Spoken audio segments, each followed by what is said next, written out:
मुख्यमंत्री माझी लाडकी बहीण योजनेअंतर्गत आता अर्ज प्रक्रिया सुरू करण्यात आली आहे।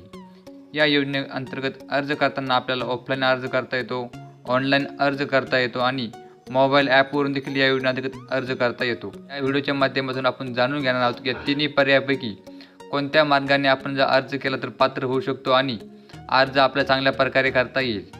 तर हा व्हिडिओ शेवटपर्यंत नक्की पहा, जेणेकरून तुम्हाला देखील या योजनेअंतर्गत अर्ज करताना कुठून अर्ज आपल्याला सोयीस्कर होईल व सोपा होईल या संदर्भात माहिती नक्की होणार आहे। तर चला व्हिडिओ सुरू करूया।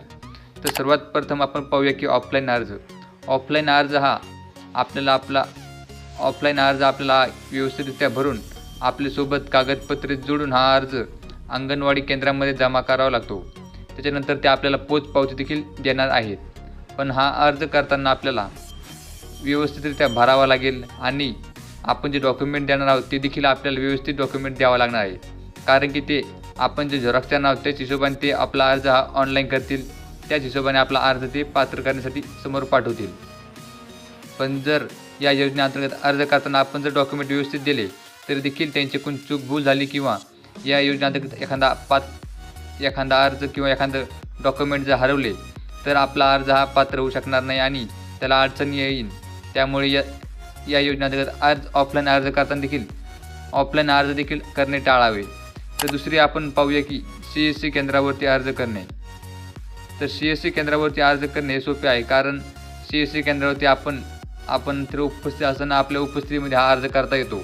आपण जर अर्ज तरी ऑनलाईन केला CSC केंद्रावरती तर आपल्याला ऑनलाईन पोचपावती देखील मिळणार आहे, कारण आहे की त्या पोचपावतीवरून आपल्याला जर काही नवीन पुढे भविष्यात अडचण आली तर त्या पोचपावतीवर नंबर टाकून आपण समोर पाहू शकतो।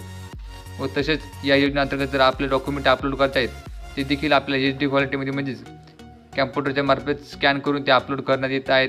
त्याच्यामुळे ते अर्ज देखील डॉक्युमेंट देखील व्यवस्थितरित्या अपलोड करता येत आहेत। हे देखील बेस्ट ऑप्शन आहे की CSC केंद्रावरून अर्ज ऑनलाईन करायचा। नंतरचा ऑप्शन पाहावे आपण मोबाईल ॲपवरून।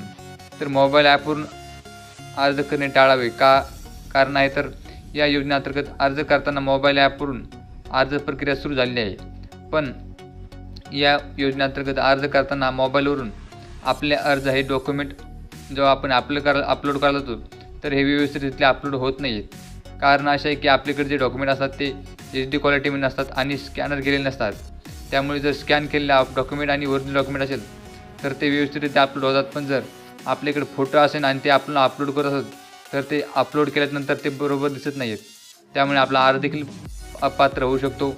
जर आपले डॉक्युमेंटच व्यवस्थित दिसत नसेल तर ते आपला अर्ज कशामुळे पात्र करतील, ही देखील समस्या आहे।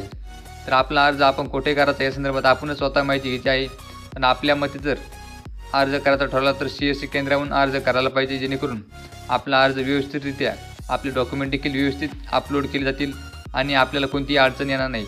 जर अडचण आली तर आपल्याला ते पोचपावती देणार आहे, त्या नंबरवरून पोचपावती जर आपण चेक केली तर ती देखील भविष्यामध्ये आपल्या अडचण येणार नाही। तुम्हाला कशी वाटली कमेंट करून नक्की कळवा।